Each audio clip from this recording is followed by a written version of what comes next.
Business Club. It's Angela here, the founder, the CEO, the director, the chief coffee maker, whatever you want to call me, of the Women's Business Club. So if you don't know me, hello. It's great to meet you virtually. And for those of you who are members and regulars, it's great to see you again. Today I want to chat to you about vision. I want to talk to you about having the ability to see what it is that you're trying to achieve and actually achieving your goals this year.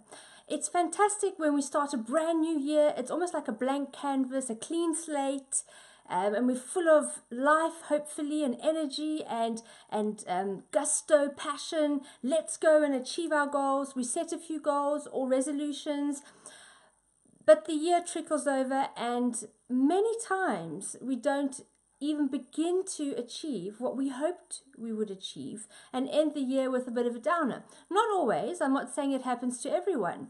For those of you who are the fortunate few and you actually have smashed your goals last year and the year before, then I want to challenge you. Your goals aren't big enough. Make them bigger this year. Make them even harder. It's better to have an outrageously big goal and get 70% there than have an attainable goal and achieve it every year, but actually you're not really pushing forward. There are probably 1% of you who are setting those massive goals, smashing them, and they really were those goals that almost seemed impossible. So find yourself in those categories. Which one are you? Are you either not setting goals at all, you have no vision, you're just trying to get by, or you're setting goals but they're safe, they're attainable, and you're achieving them and you're happy? Or you are setting really, really big, scary, audacious goals and you're not quite achieving them, but you're getting close. Or you are setting those massive, big, scary, audacious goals and you're smashing them. Which one are you? Where do you fit in? Because there's a challenge for every single one of us. No matter where we're at, we need to be pushing ourselves this year to achieve even more.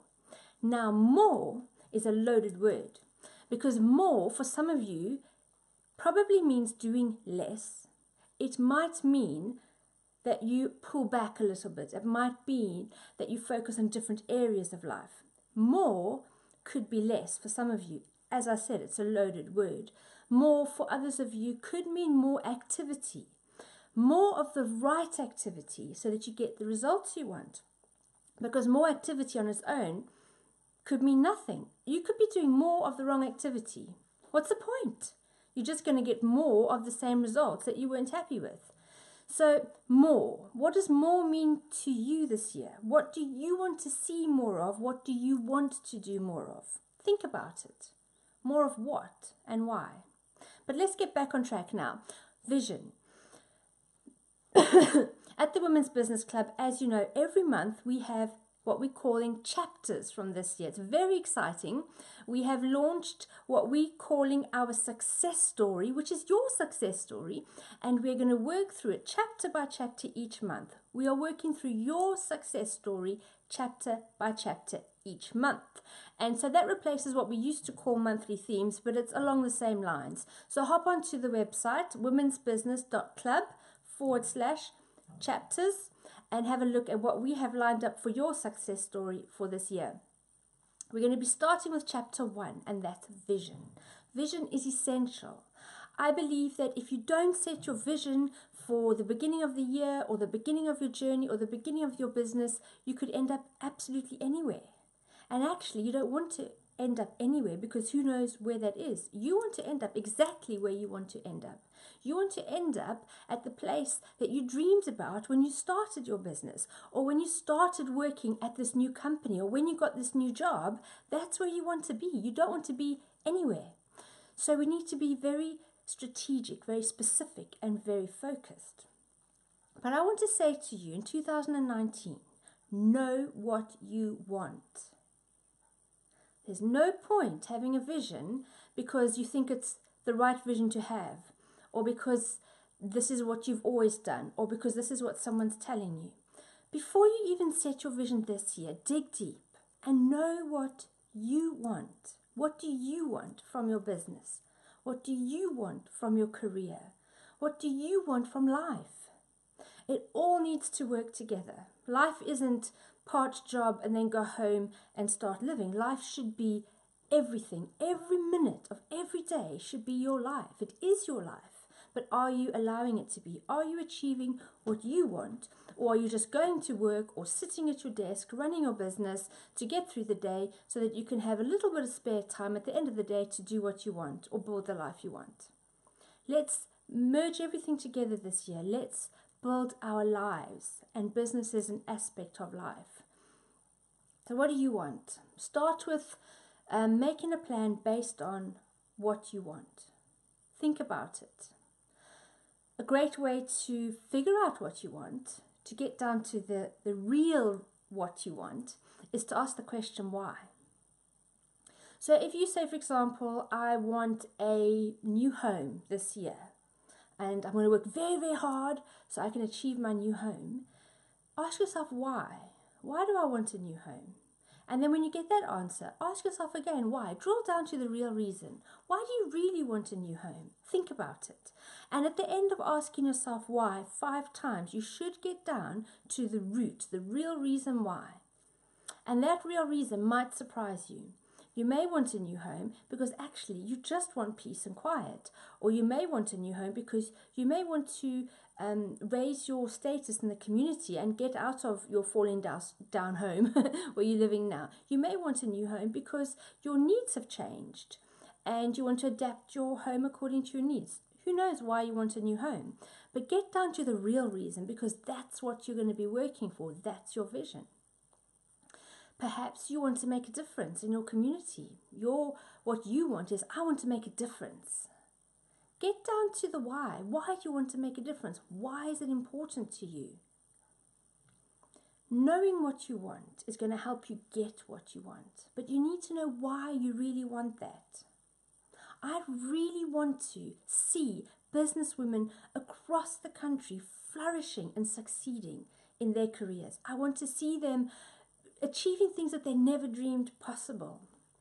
And when I've looked back over the years and wondered, why do I do this? Especially in hard times. Why do I do this? It's much easier just to go get a job, pass the time and, breeze through life. Why do I do this? Why is it so important to me? And I've had a look back, and it seems that it's something that's inside of me to help people unleash their potential. It's one of my, I wouldn't even say core values, it's even deeper than that. It's something that I always end up coming back to in my life, no matter what context. I get people together and I help them to be all they can be. And I can't escape it, and I don't want to escape it. But when things get tough, and we all have those tough days or months or moments, I go back to my why. I'm like, why am I doing this? Why am I struggling with this? People give me so much grief. Why do I put up with it? Why? Because this is what I really and truly want to do with my life. This is what I want to be remembered for. This is what I want to be known for. In fact, I don't even care if you remember me. What I care about is that it's made a difference in your life, and that your life is better because I've done what I'm called to do in the world. I don't know if that makes sense. I'm waffling, but I hope it just gives you a gist. You've got to have your why. Yes, we want better homes, better cars, better education for our children. We want all those material and financial things. And we, if we work hard, we deserve them. But sometimes your why is so much bigger than that. It's so much more important than that. It's the reason you are on planet Earth. So do some soul searching, do some digging. Look at your job if you're employed.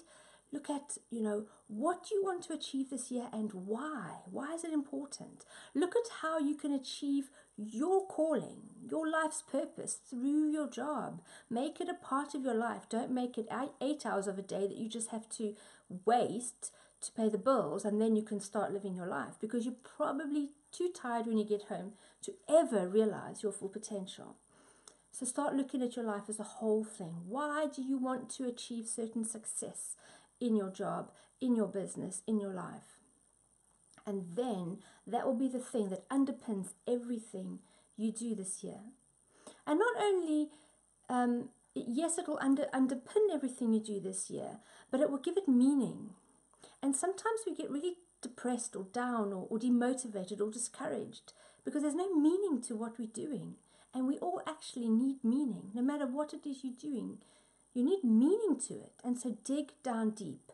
Know what you want and figure out why that's important to you. Why do you want that? And keep questioning. Keep observing yourself. You may not get it right this minute. You may not get it tomorrow. You may not even get it this January. That's okay. Set your vision, but keep plugging away at figuring out why it's important to you to achieve that. Now, the next thing you need to do with your vision, whether or not you figured out your why, I would recommend start getting some idea of the vision in place anyway, and you can always tweak it when you figure out your why. But what you want to do is you want to have a grand vision, first of all. Doing anything great in this world, probably you're looking at about a 20-year plan. But it's true. Look at anybody who's done anything worthwhile, and it started becoming successful around 20 years. So if you're in a hurry for success, you're never going to achieve your full potential. Because when we hurry, we miss things. When we hurry, we don't do things the right way. So what you need to do when you've figured things out or haven't figured things out, start daydreaming. Take some time. Sit somewhere peaceful. Start daydreaming about when you're old, when you have white hair, when you are in the last years of your life. Start daydreaming about what you want to be doing. Visualize yourself sitting somewhere or walking somewhere or spending time with someone. Think about a day in the life of you at the end, in the last years of your life. What are you doing? What's important to you? What do you value? What do you hope to have achieved? Are you successful? Are you enjoying the fruit of your labors? Are you enjoying your success? How are you enjoying it? Are you sailing somewhere with your loved one? Are you on a farm? That's my dream. I'm on a farm with my chickens and my wellies, and I have white hair. My grandkids are running around, and I'm loving it. And even though I'm older, I'm still writing, and I'm still traveling the country, speaking occasionally because I'm older, but I'm still doing it because it's still important to me. And I have a clear picture of those years. I can close my eyes and I'll be there, and I'll feel it. I'll smell the air. I will feel the warm sun on my skin, or the chilly breeze of the snowy winter's day. It doesn't matter, because I can fully be present, because I know what I want. I know exactly what I want in those years, and I know what I don't want, and I know what's important to me. You need a grand vision. What's the grand vision? What would have made your life on earth worthwhile? Think about that. Daydream about it. Do you want to be traveling? I don't want to be traveling. It's not my dream. But do you want to be traveling? If that's your dream, imagine yourself traveling somewhere and seeing the sights and absorbing the things that you love. Think about it. Take time to think about it. When you've got your grand vision, it's like setting the compass of your life. You need to set the compass of your life, because everything else will almost, not exactly, not entirely, but almost fall into place. Once you've got the compass set, you can pretty much stay on course, and you will get there. It will affect the vision you make for this year. It will affect what you do when you finish watching this video. Your grand vision, your big end, your big finale is so important. And so many of us are in survival mode. We try to just get through the day or the week, but we haven't even given it any thought. And what about financial planning? I'm not even going to go there, but we have some fantastic financial planners in the club. If you want to achieve that grand vision, how much money do you need? Do you know the number? Do you know the actual number that you need to have that lifestyle that you want? Your grand vision has to have a number on it. Get in touch with one of our fantastic financial planners at the club. If you want to be put in touch with them, just put a comment in the box below, and one of the team will send you their contact details. But you need to be able to plan that you have enough money to achieve your grand vision as well. And that can be done. If you start now, it can be done. Right, so I'm not going to waffle on any more about grand vision, but start dreaming, start thinking about it. And then what you want to do is you want to reverse engineer. You've got your grand vision, yay! And I do this with my children. Seriously, we had a conversation this past weekend with my 10-year-old and my almost 13-year-old. What's your grand vision? And then what do you want your life to look like when you granny and grandpa's age? What do you want to be doing? And what do you think your life should look like when you're mommy and daddy's age? And then what do you think your life should look like when you are your big sister's age? They're in their 20s. And we did this with our children. And they won't have all the answers now, of course not. But they're going to start thinking along those lines. They're going to start dreaming along those lines of life isn't forever. And then when they come to their everyday life, they'll do things differently because they're thinking in that way. And you can do the same no matter what age you are right now, whether you're young, whether you're old, whether you have white hair, or whether you're just starting to grow hair. No, babies can't think like that. But seriously,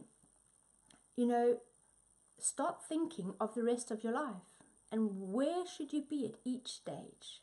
I'm 45 now, and I know where I need to be by 50 to be on track to achieve my end goal. Do you have clarity on that? So reverse engineer, you've got your grand vision. Reverse engineer to different points in time that you relate to, and start thinking about what things should look like at those points. And then bring your vision back to this year. In order to achieve what I need to achieve by 50, I need to have achieved certain things this year. In fact, if I'm going to achieve what I need to achieve by the time I'm 50, I need to achieve particular things this day. I need to reverse engineer to now. I need to have achieved certain activity. I need to have achieved certain results. I need to have put certain systems in place today in order to achieve my week goals, in order to achieve my monthly goal, in order to get to where I want to get to at the end of the year. Vision is powerful.